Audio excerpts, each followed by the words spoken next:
The flying Gurnard does not fly like a flying fish.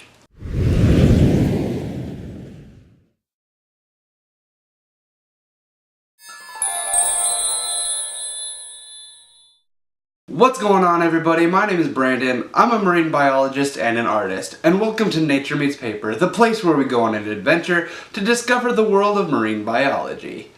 I love sharing my passion of the ocean and its creatures with you through art.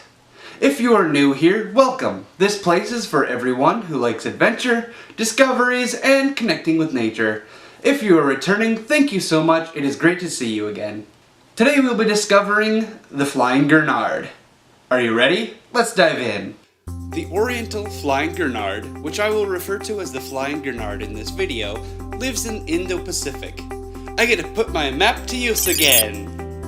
They prefer sandy substrate from 1 to 100 meters or 3 to 325 feet deep. They will be found near corals, in bays, by coastal islands, and coastal regions if they have sand. The flying Gurnard is an odd fish. They grow to 40 centimeters or 16 inches long, but is commonly seen at 20 centimeters or 6 inches. They are covered in thick scale plating. This plating helps with protection from predators. They have a tapered body shape, with a large head and a smaller tail. These fish walk on the substrate. They use their pelvic fins as tripods to rest and move around. The oriental flying Gurnard is also known as the purple flying Gurnard.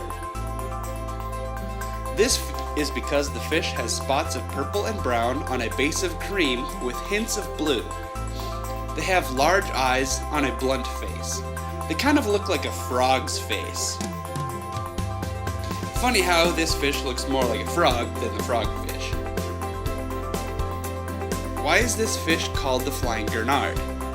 The flying part comes from the massive pectoral fins. These fins rest and fold up next to the body most of the time.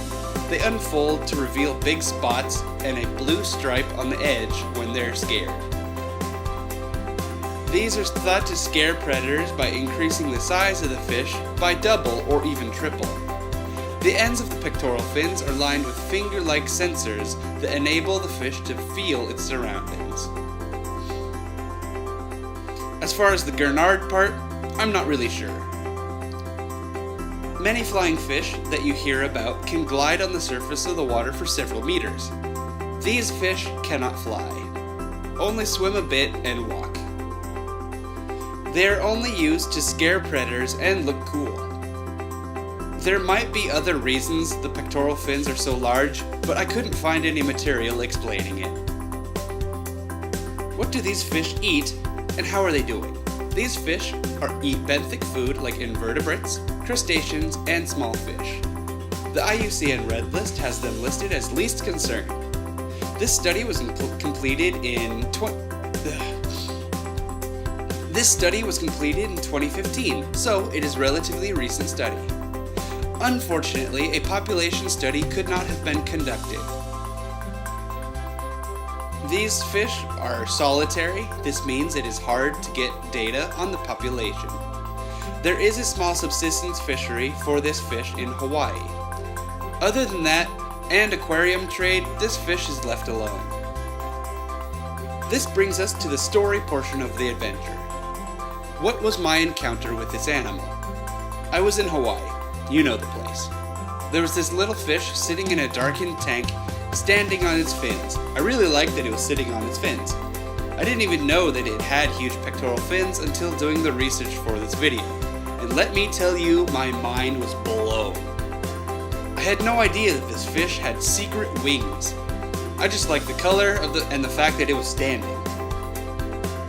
It is really easy to impress me with fish. If you want to see these animals, look them up. I really suggest it. It is amazing. It didn't do much. It just sat there looking like a frog. Even though it may seem like a boring encounter to some, I find joy in the small things. It makes a great adventure. As for this adventure, it is finished.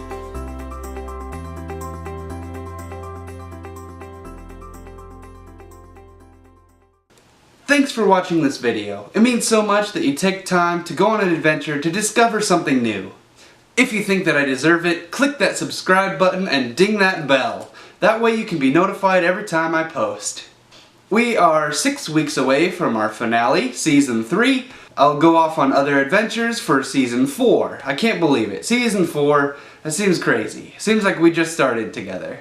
If you want to support this community, links are down below where you can find my Patreon, Teespring store, as well as all my social media. Go have an awesome adventure. I've been Brandon, and I'll see you in our next adventure.